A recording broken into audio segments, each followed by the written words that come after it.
Hello কলিজার বন্ধুরা, কেমন আছেন সবাই? আশা করি ভালো আছেন। আমি আপনাদের দয়া আল্লাহর অশেষ রহমতে ভালো আছি। আমি এখন অবস্থান করতেছি খলিশা কোটাল বর্ডার, ফুলবাড়ি থানা, কুড়িগ্রাম ডিস্ট্রিক্ট।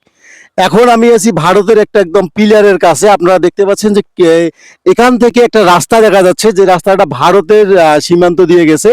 এই রাস্তার কাজের জন্য তারা ভারতের যে ইয়া আছে, যারা ভারতের কর্মকর্তা আছে, তারা ওইখানে রাস্তা একটা তৈরি করতেছে, যেটা 2 লাইন হবে। এবং এই 2 লাইন রাস্তা করতে গতকাল থেকে রাস্তার কাজ শুরু করে দিছে।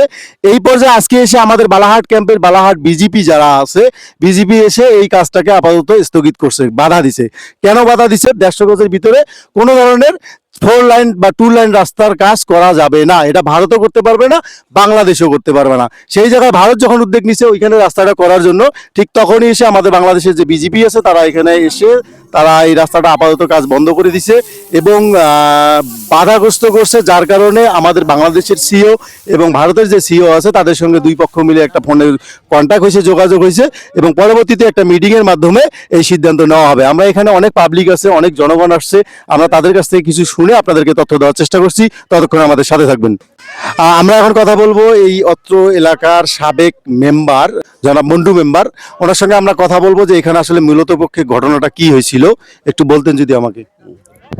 গত পরশু দিন থেকে মেন প্লেয়ার 34 নম্বর প্লেয়ারের কাছে মানে থাকিয়া রাস্তার পাশ দিয়ে ওরা বাড়ি কাটতেছে। বিজেপি ভারতে ওরা মানে না, আজকাল করতে 2-3 দিন থাকিয়া এরকম। আজকে সে এখন রাবার বুলেট না, এখন ফাঁকা গুলি করলো, এখন ওটা তো দেখতে পারি নাই। পরে ফের বিএসএফ প্রায় 20-25-30 জন আসে, আর পরে ফ্ল্যাগ মিটিং হল 13 তারিখ পর্যন্ত আর কিছু অপেক্ষায় বললো। মানে আপাতত কাজ বন্ধ আছে 13 তারিখ পর্যন্ত। জি, এইখানে গুলি হয়েছিল কতক্ষণ আগে? না ওটা বিকেলের দিকে। গুলিটা ফায়ার করছিল কে? ওনারা বাংলাদেশের বিজেপি নাকি ভারতের বিজেপি?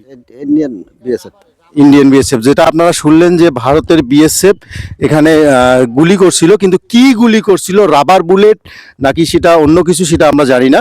তবে এখানে একটা ফায়ার হয়েছিল। ফায়ারের পরে এখানকার বাংলাদেশের যে সিও আছে, এই সিও ওইখানকার সিওর সঙ্গে কথা বলে একটা ওনারা সিদ্ধান্তে আসছে যে আগামী 13 দিন পর্যন্ত, মনে হয় 13 তারিখ পর্যন্ত কাজ স্টপ, এবং তারা বসে একটা সিদ্ধান্ত নিয়ে তারপর সেই কাজ আগানো যাবে কিনা। যেহেতু সংবিধানে আছে যে 150 গজের মধ্যে, বর্ডারের 150 গজের মধ্যে কেউ, বাংলাদেশ হোক সেটা ইন্ডিয়া ভারত হোক, কেউ রাস্তা করতে পারবে না। তো তারা যেহেতু একতরফা ভাবে রাস্তা করার সিদ্ধান্ত নিছে, এটা এক ধরনের চক্রান্ত বলে আমি মনে করি। যেহেতু বাংলাদেশে একটা সুষ্ঠু সুন্দর নির্বাচন হতে যাচ্ছে এই সময়, যেহেতু ভারতের মধ্যে আমাদের সাবেক প্রধানমন্ত্রী শেখ হাসিনা ফ্যাসিস্ট পালিয়ে আছে, হয়তো তারও কোনো চক্রান্ত হতে পারে বাংলাদেশের নির্বাচনটাকে বানচাল করার জন্য। এই ধরনের কোনো চক্রান্ত সেও করতে পারে।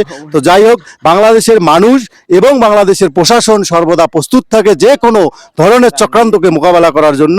ইনশাআল্লাহ আমরা যে কোনো ধরনের চক্রান্ত মোকাবেলা করব। আমাদের বিজেপি, বাংলাদেশের বিজেপি সক্রিয় আছে, তারা সবসময় আমাদের জন্য কাজ করছে, ইনশাআল্লাহ করে যাবে এই আশা রাখছি। সবাই ভালো থাকবেন, আমার জন্য দোয়া করবেন। আল্লাহ হাফেজ।